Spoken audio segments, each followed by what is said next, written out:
Welcome to the deep dive. Today, we're jumping into some material you shared with us. It's all about American Superconductor Corporation, AMSC, and a pretty big announcement that landed on June 11th, 2025. That's right. And the headline news was about stock dilution.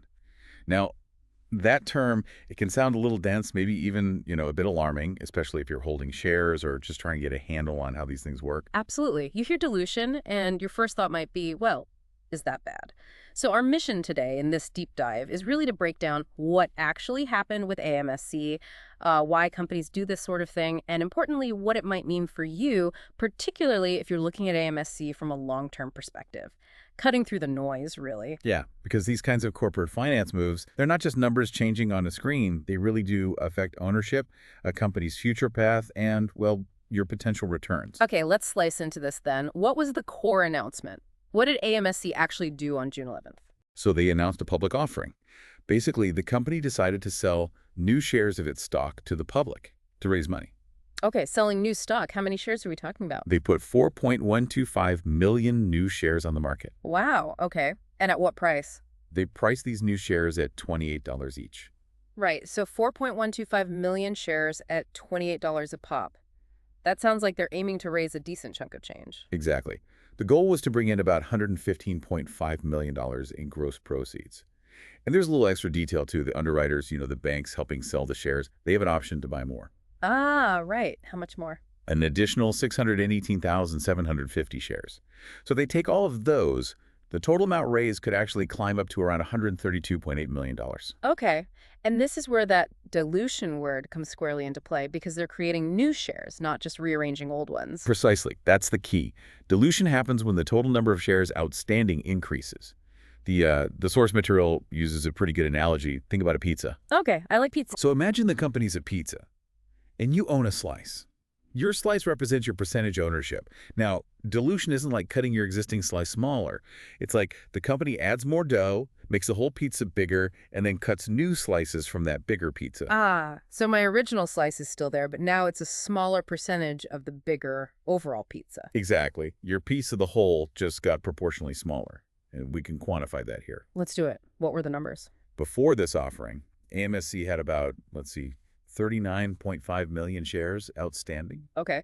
Adding these 4.125 million new ones brings the total up to roughly 43.625 million shares. And the percentage dilution is? If you calculate it based on the initial offering, it works out to a 10.44% increase in the number of shares. 10.4%. And potentially higher if the underwriters buy their extra bit. Right. If that option is fully exercised, the dilution could reach up to 12.01%. So somewhere between 10 and 12% dilution for existing shareholders.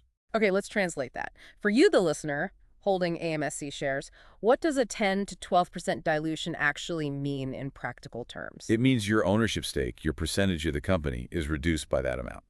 The source used a good example. If you happen to own, say, 1% of AMSC before this. Which was about 395,000 shares based on the old number. Right. After this offering, that same 395,000 shares no longer represents 1%. It represents closer to 0.91% of the now larger company. Yeah, your slice definitely got smaller, which I imagine doesn't feel great initially. Kind of a gut punch moment, maybe? It can definitely feel that way. And the stock market often reacts immediately to that feeling. We saw it happen on June 11th.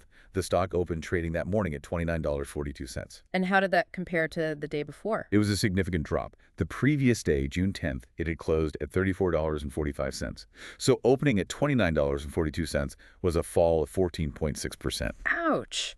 14.6% down just like that. Why such a sharp negative reaction? Well, there are a couple of main reasons. First, the new shares are being sold at $28. That's, quite a bit lower than the $34.45 the stock closed at the day before. Offering shares at a discount puts immediate downward pressure on the market price. Right. It sort of resets the perceived value lower, at least temporarily. Exactly. And second, just the simple act of adding over 4 million new shares to the market increases the supply. Basic supply and demand, more supply can push the price down, all else being equal. And there's another potential impact too, right? Something about earnings. Yes, earnings per share or EPS. Think about it. If the company makes a certain amount of profit in the future, That profit now has to be divided among more shares over 43 million instead of 39.5 million. So unless total profits jump up significantly, the profit assigned to each share could potentially go down. Precisely. That can make the stock look less attractive on that particular metric, at least in the short term. Okay, so we've got a smaller ownership percentage, an immediate stock price drop, potential pressure on EPS. It begs a question, why would AMSC do this? They surely aren't doing it just for kicks. Definitely not. There's usually a very strategic reason behind raising this kind of money. Even with the dilutive effect, they need the cash for something specific. And the source material mentioned what that something is. Yes, the stated use of proceeds, the roughly $115.5 million or potentially $132.8 million, is for, quote, working capital and potential strategic acquisitions. Okay, working capital, that's like day-to-day operational cash, keeping things running smoothly. But potential strategic acquisitions, that sounds like the bigger piece. That certainly seems like the more transformative possibility, yes. Acquisitions mean buying other companies. And AMSC operates in some pretty interesting high-growth areas, right? Energy, particularly wind power tech, and also naval solutions. Correct.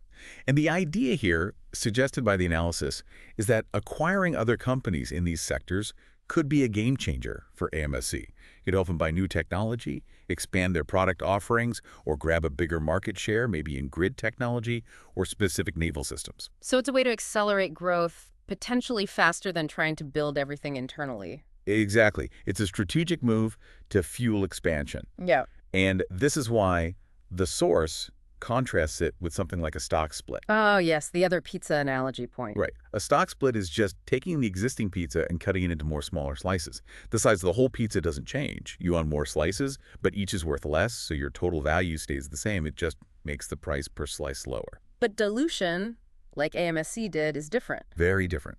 Dilution is about adding new dough to make the pizza bigger, raising new capital, specifically because the company wants to use that capital for significant growth initiatives, like buying other companies. They need the fuel. So for someone looking at this long term, the immediate price drop in dilution might be unsettling, but the advice based on the source material seems to be breathe. Pretty much. The core advice for long-term investors is don't panic sell just because of this dilution news and the immediate stock reaction. Okay, hold fire on the sell button. What's the rationale for staying put if you're focused on the long haul? Because this capital raise, while dilutive now, is explicitly intended to fund future growth. For companies in growth phases, especially in capital-intensive sectors like energy tech, raising money this way is common, sometimes necessary. The key is whether this investment leads to significantly higher value down the road. So the potential upside from the use of the money could outweigh the initial dilution pain.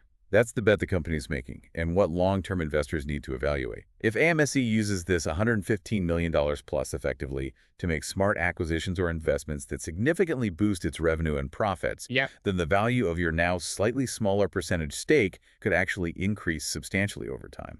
Okay, so if you're holding the stock or considering it, what should you be doing or watching now? The advice is to focus on the big picture. Does AMSC's strategy make sense? Are they targeting the right kinds of acquisitions in growth areas like grid resiliency or naval tech? Does this move align with the overall potential you see in their markets? It's about assessing their plan. Yes. And then watching their execution. Keep an eye on how they actually deploy this capital. The source suggests checking their quarterly reports, listening to earnings calls, visiting their investor relations website, ir.amsc.com, for announcements about how this money is being spent. Are they making those game-changing acquisitions? So it requires some patience and monitoring? Absolutely. That 14.6% drop was the market's immediate reaction. The long-term story depends entirely on whether AMSC turns this investment into real, tangible growth. It's about the results, not the dilution itself. The source used another good analogy here, something about planting a seed. Right? Framing it positively for the long term. Think of the dilution like this. Your initial ownership percentage shrinks. You own a smaller part of the seed, let's say. But if the company uses the investment, the fertilizer, the water, to grow that seed into a huge, healthy tree, the value of your smaller percentage of that massive tree could be much, much greater than the value of your original larger percentage of the tiny seed. So don't pull the sprout out of the ground just because it looks small right now. Exactly. Don't panic based solely on the dilution event itself. So let's add a bit more context. How was AMSC's stock doing before this announcement on June 11th? Because it wasn't exactly flatlining, was it? No, not at all. The source material gives us the numbers. Back on January 2nd, 2025, the stock opened the year at $25.55 per share. Okay, start of the year, $25.55. And leading up to this news. It had actually been on a pretty strong run. By the close of trading on June 10th, the day before the announcement, it had climbed all the way to $34.45. Wow, that's a solid gain. What Yeah. does that work out to, percentage-wise? From $25.55 to $34.45. That's a gain of 34.8% in just over 5 months. So the stock had significant positive momentum built up. Then, bam, the dilution news hits. Right. And the stock opens the next day, June 11th, down to $29.42.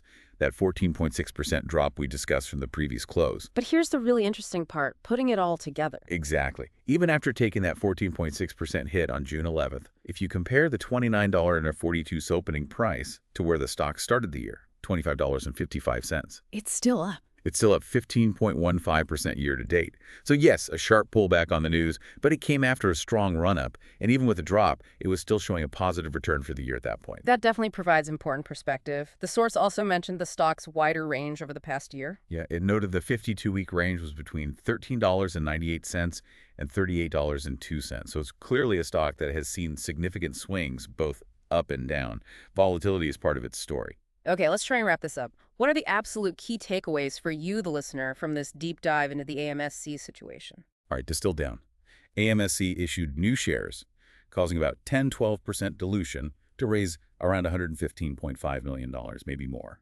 This triggered an immediate, significant drop in the stock price, about 14.6% on June 11th. But the reason for the raise is crucial. Absolutely. The money is earmarked for working capital and, more importantly, for potential strategic acquisitions in their key growth sectors, energy technology and naval solutions. So, for long-term investors, the focus really shifts now. It's less about the dilution percentage itself and more about how effectively AMSC uses this new pile of cash to actually grow the business and hopefully create more value down the line. That's the crux of it.